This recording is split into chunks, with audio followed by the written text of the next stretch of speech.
Bản quyền của Trung tâm Không gian mạng Viettel. Với nhiều tình tiết giảm nhẹ, bị cáo Hoàng Công Lương đã được chấp thuận giảm mức án.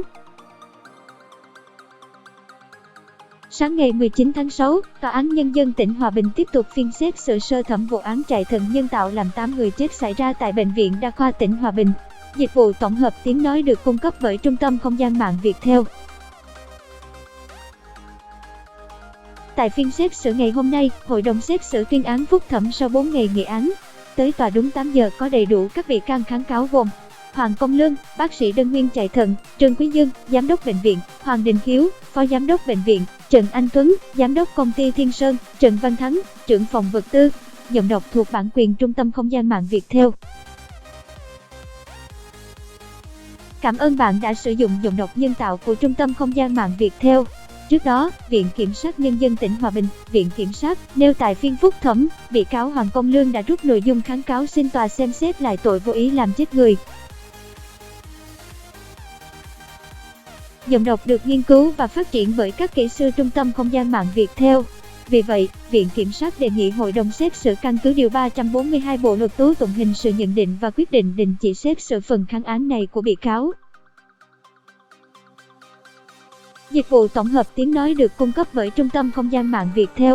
Về kháng cáo xin giảm nhẹ hình phạt và hưởng án treo, Viện Kiểm sát nhận thấy, sau khi xảy ra sự cố chạy thận làm chết 8 người, bị cáo Lương đã tích cực tham gia cứu chữa cho các bệnh nhân.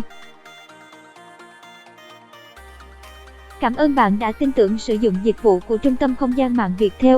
Bị cáo Hoàng Công Lương có nhân thân tốt, chưa có tiền án hay tiền sự. Bản thân bị cáo là người dân tộc thiểu số, quá trình công tác có nhiều thành tích trong ngành y. Viện Kiểm sát cho rằng đó là những tình tiết giảm nhẹ phù hợp quy định tại Bộ Luật Hình sự 1999. Giọng đọc được phát hành bởi Trung tâm Không gian mạng Viettel.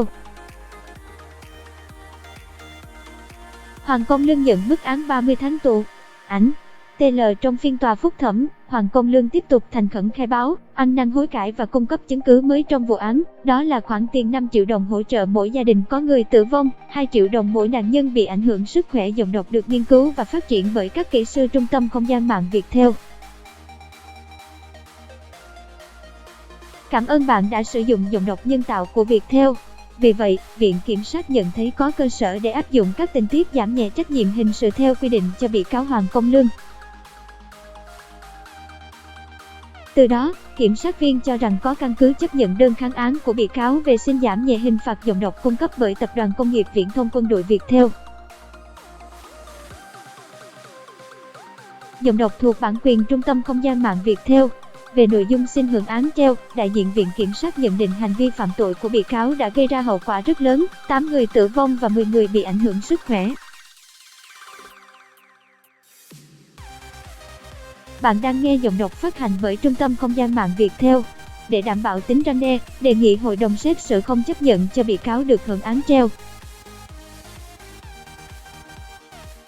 Đối với 4 bị cáo còn lại, đại diện cơ quan công tố cho rằng với hậu quả xảy ra, vụ án có tính chất đặc biệt nghiêm trọng. Cảm ơn bạn đã sử dụng giọng đọc nhân tạo của Viettel.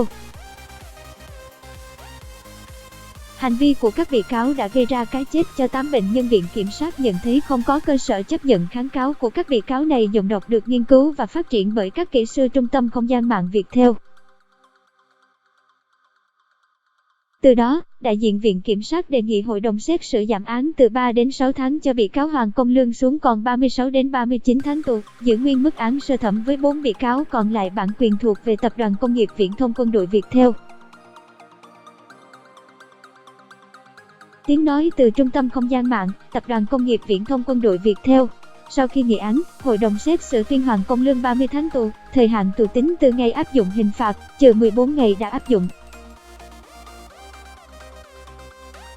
Cảm ơn bạn đã sử dụng dịch vụ của Trung tâm Không gian mạng Viettel. Các bị cáo Trương Quý Dương, Trần Văn Thắng, Hoàng Đình Hiếu cùng bị tuyên 30 tháng tù. Riêng bị cáo Đỗ Anh Tuấn nhận mức án 24 tháng tù nhưng cho hưởng án treo thời hạn thử thách 48 tháng về tội thiếu trách nhiệm gây hậu quả nghiêm trọng kể từ ngày tuyên án. Cảm ơn bạn đã sử dụng giọng đọc nhân tạo của Viettel.